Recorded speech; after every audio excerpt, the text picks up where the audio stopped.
Padres pregame show on the Padres Radio Network. Yeah, Machado laces it in the air to deep left. This one gonna go! Coming up, we'll recap the last Padres game, preview today's starting pitching matchup, give you our keys to the game. Plus, we'll hear from manager Craig Stammen. From the Padres Radio Network, here's Sam Levitt.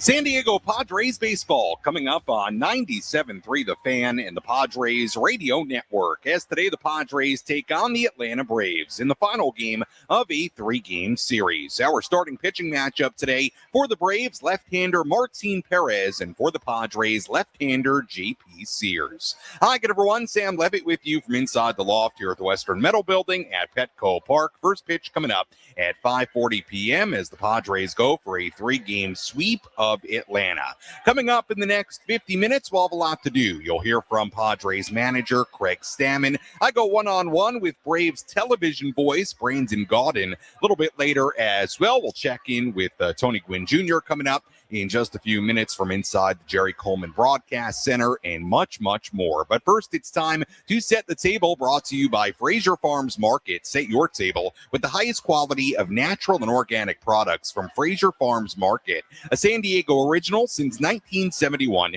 with 3 locations, La Mesa Vista and Oceanside, and at FraserFarmsMarket.com. Padres enter today 41-37. They enter the day in a tie for the National League's final wild card spot. Braves are 48-30. Braves have dropped 3 in a row in 9 of their last 12 games. Even with that, Atlanta's lead is still 5.5 games in the NL East ahead of the Phillies for first place.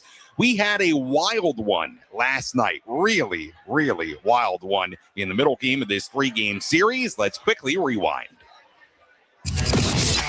Did you miss what happened in the last Padres game? Let's take a look back with our Padres Rewind on the Padres Radio Network.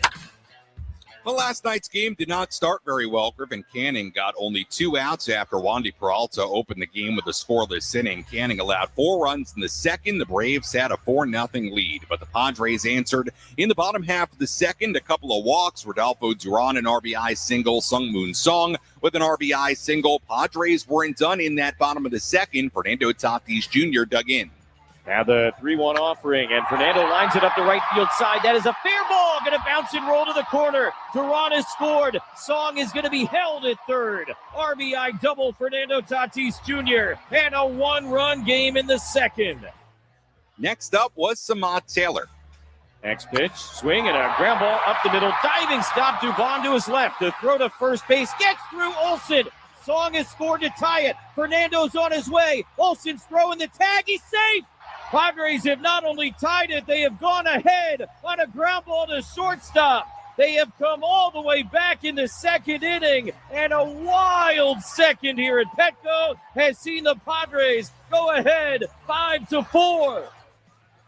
Padres putting together a 5-run inning. Hart pitched the scoreless third. Ritchie did the same. J.R. Ritchie on the mound for the Braves yesterday. Kyle Hart, who came in after Griffin Canning. Padres still led 5-4. Going to the 4th inning, Ozzie Albies hit an RBI double against Hart. It was 5-5. It was still a 5-5 game. Going to the 5th inning, Yuki Matsui on the mound, and this was the home run from Mauricio Dubon in the 5th. 2-1 to Dubon is in the air, deep to left field. Samad Taylor back. He is at the wall. This one going to go. On home run to left field for Mauricio Dubon. Second hit of the night. And his 8th home run of the year will put the Braves back ahead 6-5 here in the 5th. Padres still trailed 6-5 going to the bottom of the 7th inning. Fernando Tatis Jr. led off. Now the payoff pitch. Fernando in the air, deep to center field. Harris is going back at the wall. This one gonna go! 3rd of the year for Fernando. A game-tying shot leading off here in the 7th inning. And we are once again knotted up 6-6. Adrian Morejon, a scoreless 8th inning. Mason Miller was fantastic. He threw 2 scoreless innings in the 9th and the 10th. We still had a 6-6 game. Going bottom 10, the Padres had their free runner at second base. It was Raisel Iglesias against Manny Machado. First pitch. Manny swings, lines it up the middle into center and a base hit. Merrill rounding third on his way. Harris's throw to the plate will not be in time. And Manny Machado wastes no time. A walk-off RBI single on the first pitch of the bottom of the 10th inning. And the Padres cap a madcap night at Petco Park with a 7-6 win over the Braves. And that was that last night. The Padres getting the big walk-off single from Manny Machado. A wild evening, and the Padres win it by a final score of 7-6 in 10. And now the Padres going for a sweep of the Braves here today to hopefully wrap up this 3-game series to begin this 6-game homestand. Dodgers coming to town Friday, Saturday, and Sunday. As we get ready for first pitch coming up at 5:40, let's go inside the Jerry Coleman Broadcast Center.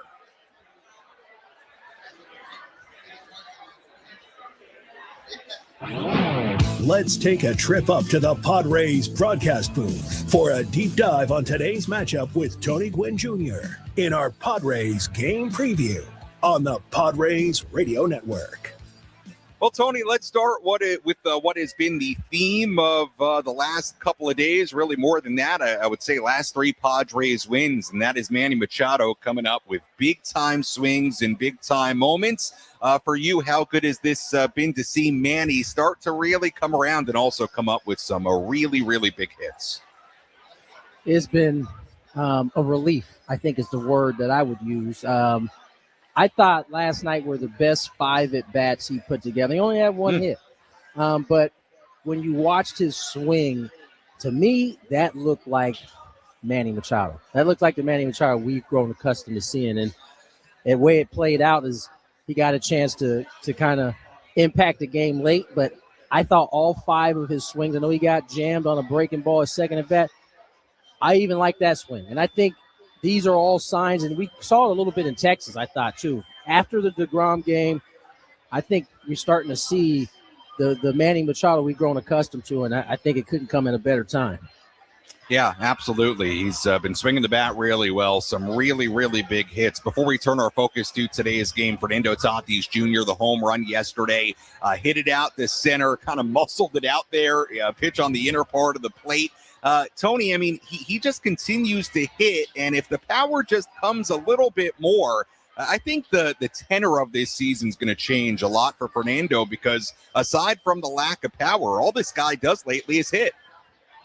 Yeah, listen, Toddy's been good for the last month and a half. I mean, he has been exceptional in that leadoff spot. The power hasn't necessarily been there, but I think the mere fact that he can, as you said, muscle a ball out. I don't know that he's been in position to do that really all season long. And the fact that he did it and it went to the deepest part of the field, I think these are all good signs that we're starting to see, including Jackson. You're starting to see him pick up the pace offensively. And if those 3 guys get going, this offense transforms and looks a lot different than what we've seen really throughout most of the first half.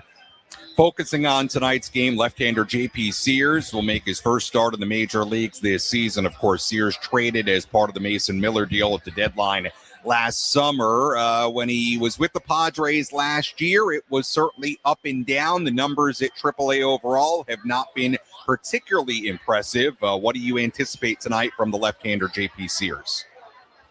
I think you asked me this exact question the last time we saw JP. Yeah. And I'm not sure what it is that we're going to see. The numbers don't look great, but, listening to Craig Stammen before the game certainly seems like he's thrown the ball better than the numbers would indicate. And so on a day in which the Padres are going to need some innings, right? They went 7 deep yesterday in terms of the pitchers they use. They're going to need some innings. And so can JP navigate a very good Braves offense that, we kind of got some glimpses of in last night's game? Can he navigate it? Can he keep these guys? Can he keep it close? I'm not saying he got to keep these guys off the board, but can he keep it close? Certainly will be the task for JP tonight.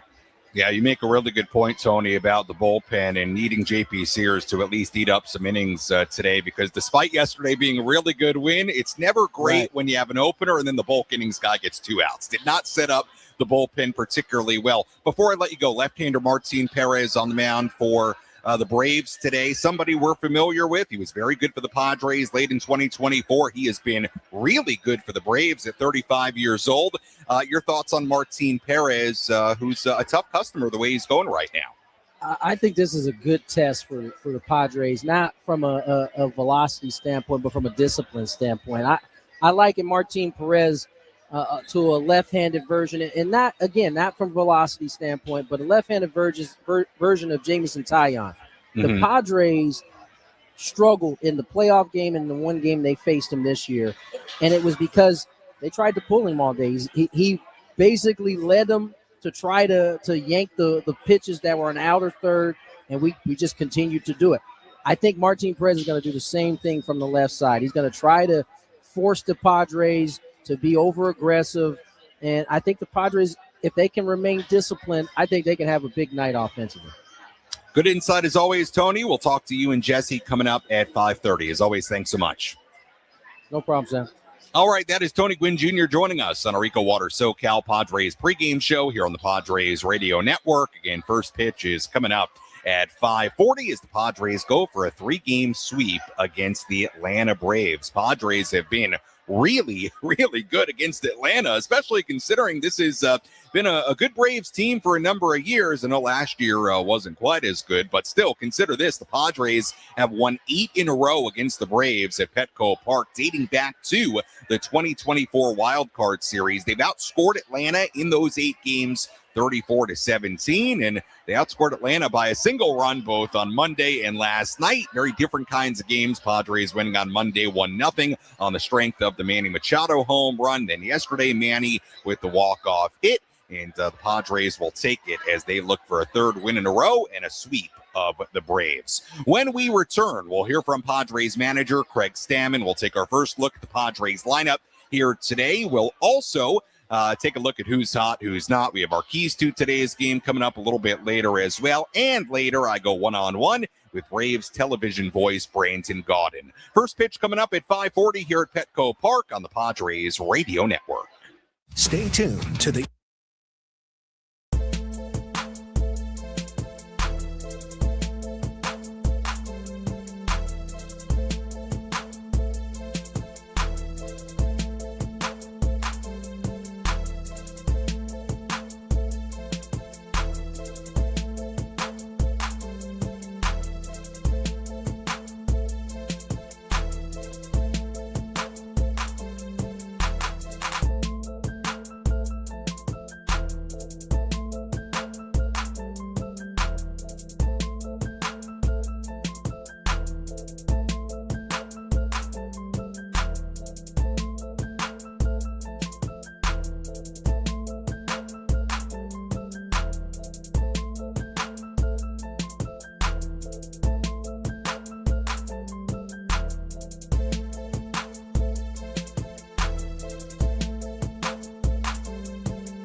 EcoWater SoCal Padres pregame show continues here on the Padres Radio Network. Sam Levitt with you inside the loft here at the Western Metal Building at Petco Park. First pitch is coming up at 5:40, the final game of this three-game series between the Padres and the Atlanta Braves. Let's take a look at the Padres lineup here today. Looks like this: Fernando Tatis Jr. at second base leading off, Samad Taylor in left field batting second, Manny Machado at third base batting third, Xander Bogaerts at shortstop batting cleanup, Jackson Merrill in center field tonight batting fifth, Miguel Andujar, the DH, batting sixth, Ty France at first base batting seventh, Freddie Fermin back in the lineup today doing the catching and batting eighth, and Jace Bowen in right field batting ninth, with again left-hander J.P. Sears about to make his season debut for the Padres after getting traded to San Diego last summer as the add-on to the Mason Miller deal, and left-hander and former Padre Martin Perez on the mound for Atlanta. Perez, a veteran left-hander in the midst of a very, very good year so far. As we get ready for tonight's game, let's hear from the Padre manager. Let's pull up a seat in the manager's office and hear from Padres skipper Craig Stammen. Served up by Sinley Food. If you've had better chicken, you must be a rooster.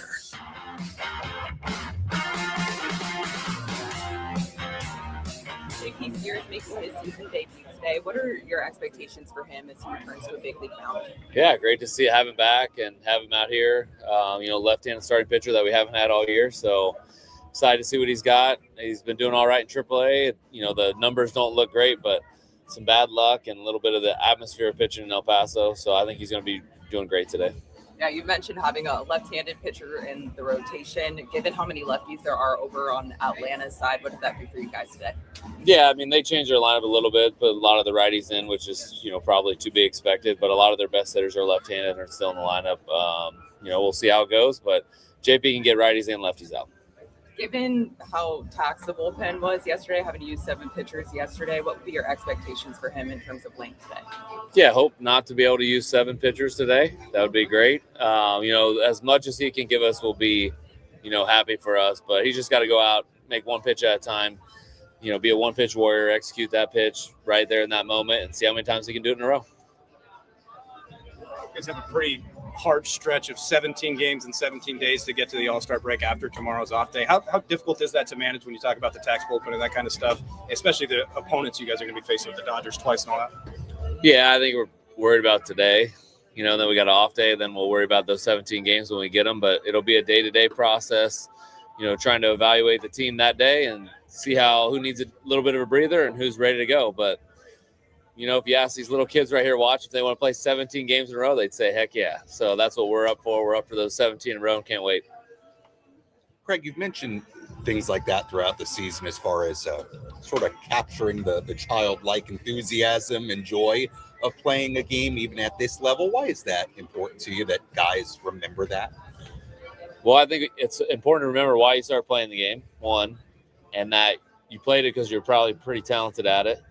And for us to remember that through the course of a really long season amidst, pressure and media attention and stuff like that, it's important to remember the roots of why you love the game. And when you love the game, I feel like you play a little bit better. I know that worked for me personally. I know that worked for a lot of my teammates. I think for this team, for them to play free and, play like little kids out there, we're going to get the best out of them. Alec Jacob, what's his assignment while he's here? Yeah, he's just here. We got a few guys that are obviously pitched a lot and, a couple guys that are maybe available today as far as maybe injury from last night. So we're waiting to see how they throw a throwing program. He's kind of here in case one of those guys have to go in the IL, but not active as of right now. Gary asked who? Yeah, not going to tell you. 3 wins in the last 4 games, and Machado has played a big role, as he usually tends to do on big moments for the Padres. It's just like important having that resource of that big player, knowing he can come through in big spots. Yeah, Manny's, an unbelievable player, unbelievable person for this whole organization. I think back to when he first got here, there wasn't as many fans in the stands every night. And Manny's a big reason for why we have a sellout crowd every night. It's because he does things like he did last night. Comes through in a big moment, creates that walk-off atmosphere and opportunity for everybody to celebrate.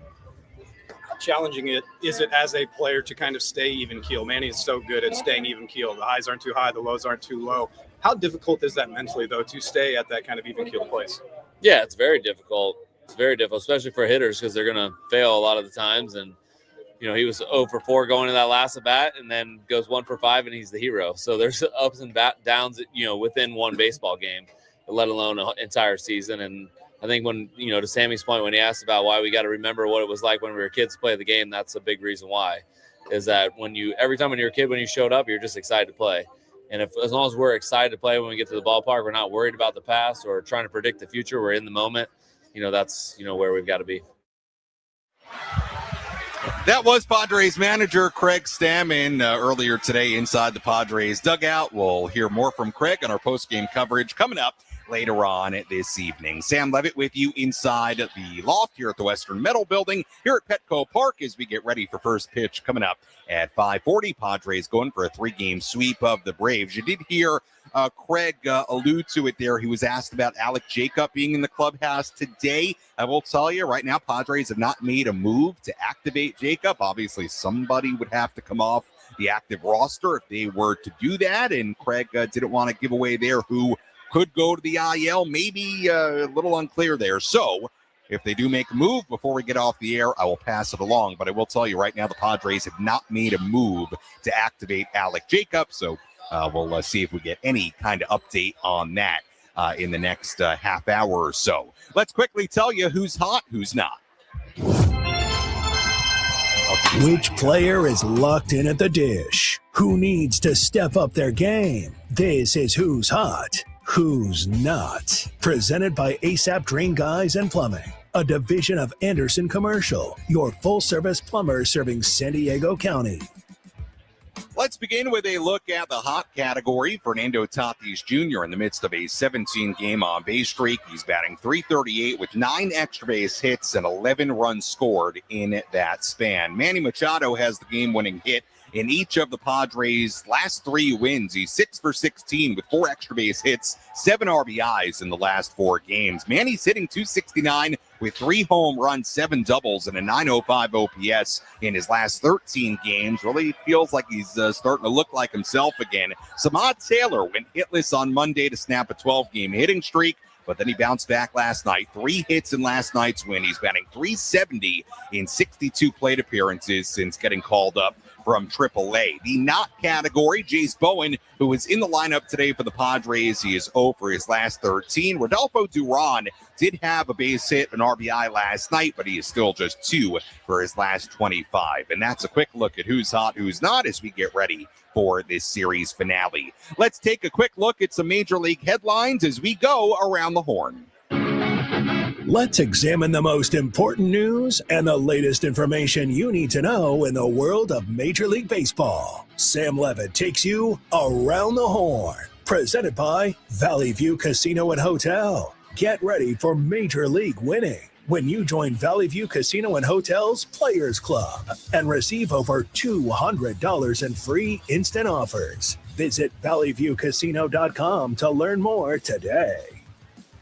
Quick look at some Major League headlines. We'll have a full look at the out-of-town scoreboard in our next segment. But just a note here, Marlins won again today, a 4-2 win against the Rangers. Marlins are playing really well. They're now 42-39. They improved to a Major League best 16-5 record in June. They moved 3 games above 500 for the first time since early April. So the Marlins continue to play well. Cubs putting a couple of their starting pitchers on the IL today. Right-hander Ben Brown going on the IL with a strained neck, and right-hander Edward Cabrera, he was sidelined with a strained left hamstring. You know what? I also take it back. I'm not sure that Brown is in their rotation. I'd have to check on that. But 2 right-handers going on the IL. Brown with a strained neck, Cabrera with a strained left hamstring. Interesting note here, Bill DeWitt III was named the CEO of the St. Louis Cardinals earlier today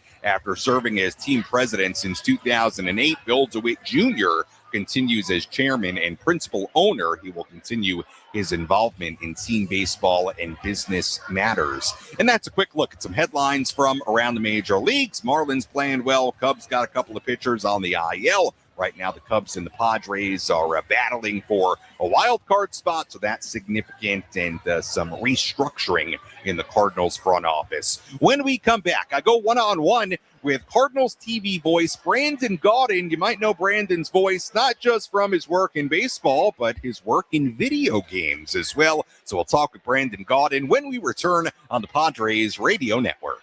Hello, friends. It's Woodsy here.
Padres baseball coming up here on the Padres Radio Network. Series finale between the Padres and the Braves. Padres looking for a series sweep. Sam Levitt with you inside the Western Metal Building. First pitch is coming up at 5:40. I'll go one-on-one with Braves TV voice Brandon Gaudin in just a moment. But first, let's give you the latest on who's back in the lineup today for the Padres, and also a former Padre that is dealing with an issue in the Braves bullpen.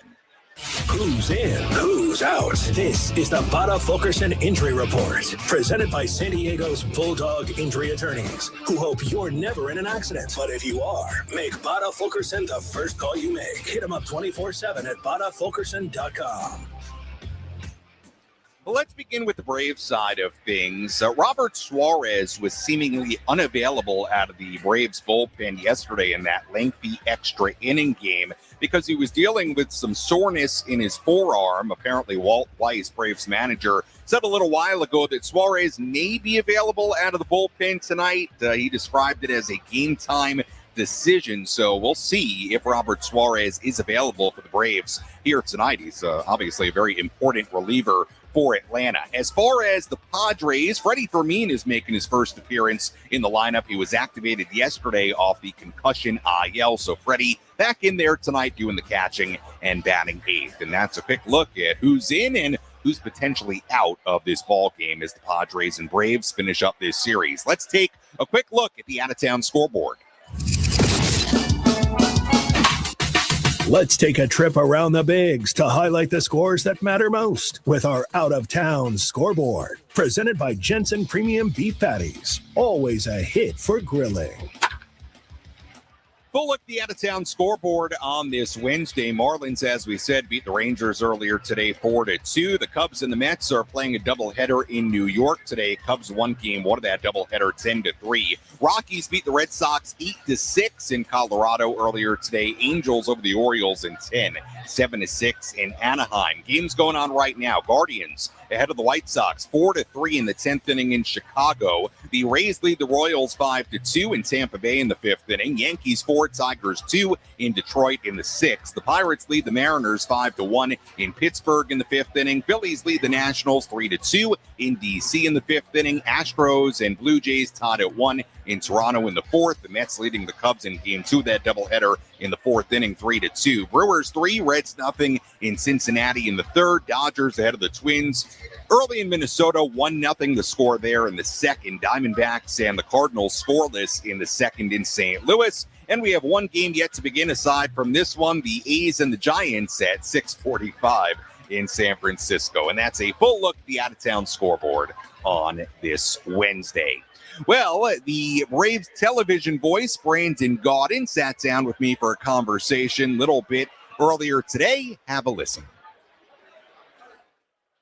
Sam Levitt here on the Padres Radio Network as we get ready for today's game against the Atlanta Braves. And right now I'm joined by the television voice of the Braves, the great Brandon Gaudin. And Brandon, I have to tell you, this is really, I think, a full circle moment for me because I first talked to you.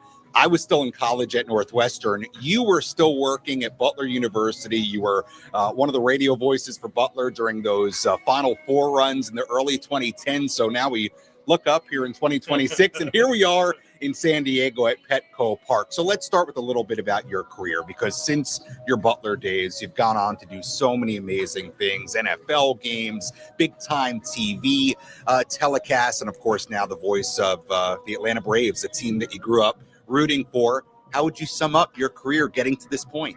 Yeah, I've had a lot of pinch me moments. It's not lost on me that, first of all, I had a lot of help growing up with a great family support, and then just you get breaks along the way, right? You know how that is. You're kind of in the right place at the right time, and you're right. This job for me was always the job that I had circled from when I was 7 years old. Is, man, if that opened up and they were interested in me, I would love to be able to sit in that chair, because I watched Braves games on TBS as a child, night in and night out. So, we throw around dream come true a lot, but it really is a dream come true for me. And now year 4 in this role, it has been an absolute thrill. You grew up in Indiana, but you were a Braves fan. Was that just a function of watching the games on TBS? Because a lot of people have that story. Yeah, 1,000%. So where I was located in southern Indiana, most people were Cardinals fans. If you weren't a Cardinals fan, you were usually a Cubs fan. There were a few Reds fans mixed in there.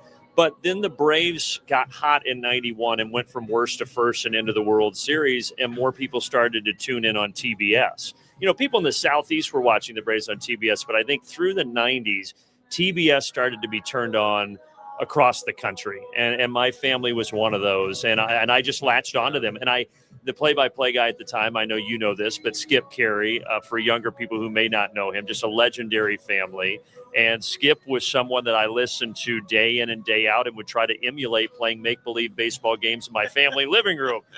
So it was always Braves for me. And this job, when it opened back in 2023, seemingly out of nowhere, when Skip's grandson Chip left for St. Louis, I thought, well, if there was ever a time, it's now. And thankfully it all worked out. Yeah, really amazing story. Going from watching those games in Indiana to being the TV voice of the Braves. Before we get to the Braves and what's going on with the ball club right now, another really cool element of your career, you're the voice of the Madden NFL game. So, number one, how did that come about? And I've got to ask, have you been around places and, you go to order a cup of coffee and somebody's like, your voice is familiar, and maybe they don't know you from NFL games or from Braves work, but it's actually from the video game. Yeah, I mean, not a ton, but when it happens, it usually, strangely enough, happens in an Uber, because it's, a younger guy who's driving Uber to make some extra money and sees the name and hears your voice and then maybe makes that connection. But, our face is not in the game, so it's mostly anonymous, which it's been a heck of a run now. Charles Davis and I have been doing it for a decade.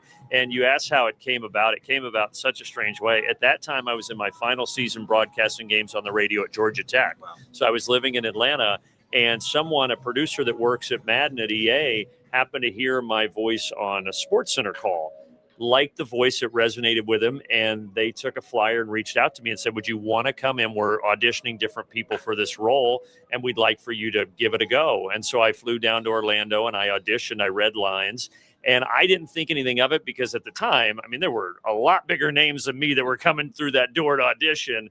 But I remember the audition felt really good and reading lines felt natural. Yeah. And then a month later, they called, and that's one of those calls you get in this business that you never forget.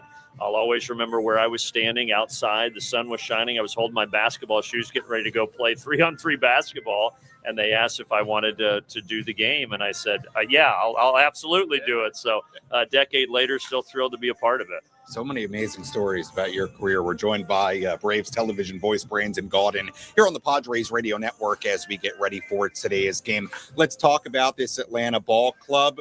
The record is great, sitting in first place in the National League East. As of late, it's been a little bit more rocky. What can you tell us about what's been going on for the Braves as of late? Yeah, first and foremost, it is a legit team. It's a good team, a team that can make a run and win the World Series. That said, there were a lot of injuries early, and the Braves somehow just overcame them and kept winning. And the thing that shocked me the most of all the setbacks that they seemed to overcome was the pitching, because they were, up until a couple weeks ago, leading baseball with a top ERA. Now, they've come back to earth here a little bit as of late, but they did that despite a bunch of injuries. And so I think early they overachieved a little bit based on who was available. And I think now what you're seeing is not the reality either. I think the truth is probably somewhere in the middle. But later on in the season, as everybody gets back to full strength, as I said, it's a team that I fully expect to win the East, even though the Phillies have closed that gap a little bit. And a team that we all know the Dodgers are kind of the 30,000-pound gorilla in the corner, right? But I think this is a team that certainly can make a run at the Dodgers and hopefully get into the World Series. On the mound for the Braves tonight, Martin Perez, former Padre. His ERA is great. The numbers are good. What's been your impression of Martin Perez? Incredible. In fact, if you mentioned the ERA, if the season ended today, it'd be the lowest of his career. And it's been a great career. I don't think people, maybe that are younger appreciate that he had some really good years, won a World Series there in Texas. And what he has brought on the field has been tremendous because the Braves have needed a stabilizer like him because there have been so many question marks about the rotation, but also in the clubhouse. Walt Weiss pointed to, and Alex Anthopoulos, the Braves general manager, have pointed to him and Mauricio Dubon as two guys that have not only exceeded expectations on the field, but also just brought so much to the clubhouse as experienced veterans that guys can really lean on. And we throw that around a lot. And I think people kind of maybe outside roll their eyes, but it's real. It is those connectors, that connective tissue that you need from guys like that in the clubhouse. It matters. And so Perez has been a great story. It seems like every time he goes out there, Sam, he's given the Braves 5 or 6. He's given up 1, 2, maybe 3 runs and keeping them in every ball game. Well, Brandon, thank you so much for the time. I have an enormous amount of gratitude towards you because I was sitting at Northwestern as a student looking for any piece of advice or reason to keep on going with this broadcasting thing. And pretty cool now, years later, we're sitting here in San Diego. Best of luck with the broadcast tonight. I'll let you keep getting ready, and we'll talk to you again down the road. Thanks, brother. I do remember that, by the way, 2013 at Welsh Ryan Arena. I remember when you and I met back then. Hard to believe. Thank you.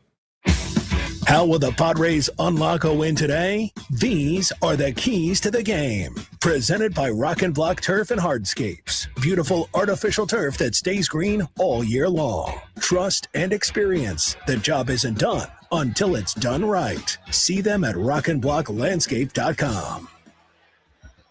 Key number 1, don't let the Braves offense get hot before leaving town. The Braves in the midst of a tough stretch right now, by far and away their toughest stretch of the season. They've lost 9 of their last 12 games. A big reason why is their offense is just not producing much. The Braves average more than 5 runs per game through May, but in June, they're averaging less than 4 runs per game and hitting just .225 as a team. The Braves are tied for the fewest runs in the majors this month. One guy the Padres have to limit in this game, Michael Harris II, playing center field, batting second today for Atlanta. His last 27 games going back to May 19th, he's hitting .343 with 14 extra base hits and 19 runs scored. He is one of the better hitters right now in the National League. Key number 2, rake with RISP. The Padres are hitting .289 with runners in scoring position in their last 15 games. We certainly saw last night in the 2nd inning, in the 10th inning.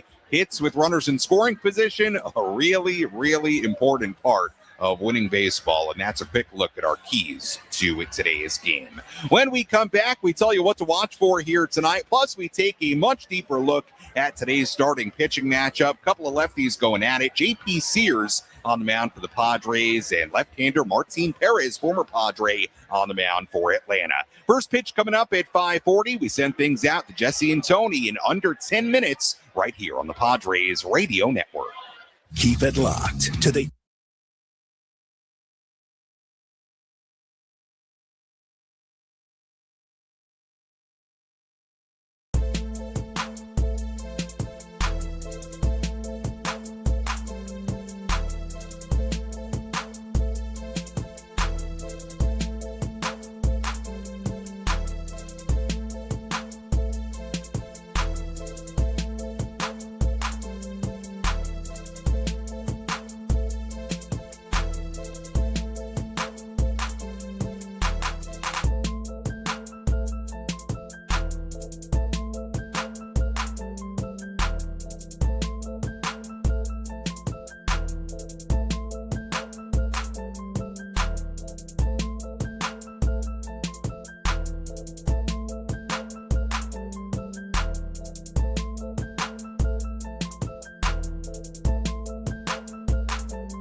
Our Jamul Casino Resort Padres post-game show continues. What am I saying? The EcoWater SoCal Padres pregame show continues here on the Padres Radio Network as we get ready for today's game. Padres taking on the Atlanta Braves. Wow, I don't think I've ever done that in my 5 seasons of Padres baseball. Say it was the post-game show when it's the pregame show. It is the pregame show. We're getting ready for first pitch. Coming your way at 5:40. We send things out to Jesse and Tony in under 7 minutes. Sam, you got to lock in here. Get ready for some baseball. Padres going for a sweep. Let's tell you what to watch for here tonight. What's the one thing Sam Levitt will be keeping his eye on in today's game? This is What to Watch For. Presented by Genesis Home Improvements, San Diego's trusted painting, roofing, and window company. Save 15% today on a new beginning for your home. Visit GenesisHomeImprovements.com. What to watch for in this series finale? How do the Padres navigate the bullpen here tonight? And this will directly tie into our pitching preview coming up. But the bullpen was heavily used last night because the Padres had to use Wandy Peralta as the opener. Griffin Canning gave him 2 outs, and then you had Kyle Hart throwing 2 innings, Yuki Matsui 2 innings and a third. David Morgan used yesterday. Adrian Morejon has pitched 2 straight games. You have Mason Miller, who has pitched 2 straight games and pitched 2 complete innings last night. You got to imagine Mason's going to be unavailable for this game here tonight. So what to watch for in this game? Can JP Sears give the Padres not just effectiveness, but length? Because this bullpen is going to be a little bit short today, in all likelihood. That's what to watch for in today's game. Speaking of JP Sears, let's preview today's starting pitching matchup between a couple of lefties, JP Sears and Martin Perez. Let's break down how today's starters are shaping up with our starting pitching preview. Brought to you by Harrah's Resort Southern California and the First Down Sports Bar in Funner, California. Don't just watch the match, experience the glory. Head to Funner for every World Cup match to enjoy stadium-level energy and amazing specials at the best sports bar in SoCal. Left-hander JP Sears on the mound for the Padres here today. 30 years old, his first start in the major leagues this season. Of course, Sears traded from the Athletics with Mason Miller at the deadline last summer. AAA this season, the number's not great. 7.92 ERA, 14 starts, 89 hits given up in 63 2/3 innings. Last year between the A's and the Padres, a 5.04 ERA in 27 starts, a 5.47 ERA in the 5 starts he made for San Diego after the trade. Meanwhile, left-hander Martin Perez on the mound for the Atlanta Braves today. Remember, Perez got traded from the Pirates to the Padres at the trade deadline in 2024. 3.46 ERA in 10 starts to finish that season. He was very good towards the end of 2024 following the trade. He's having a great year. 6-3, 2.78 ERA in 15 outings, 11 starts, 68 innings, 56 strikeouts, 23 walks. His last start against the Brewers, he was once again really good. 6 innings, 1 run given up on 6 hits. So a couple of left-handers going at it. Martin Perez on the mound for Atlanta, and it is left-hander JP Sears on the mound for San Diego. So a couple of guys that at different times were traded at the deadline to the Padres. As always, we appreciate you joining us on our pregame coverage, the EcoWater SoCal Padres pregame show here on 97.3 The Fan and the Padres Radio Network. Padres looking for a 3-game sweep against the Atlanta Braves. Couple of really good games on Monday and Tuesday. A 1-0 win on Monday. A thriller last night in extras. Padres won it 7-6. What's in store in this series finale here at Petco Park tonight? We're going to find out. When we come back, we send things out to the broadcast booth. It's Jesse, it's Tony. They're with you. First pitch and all the play-by-play. I'll talk to you on our post-game coverage. You're listening to your home for San Diego Padres baseball, 97.3 The Fan and the Padres Radio Network. Enjoy the game, everybody.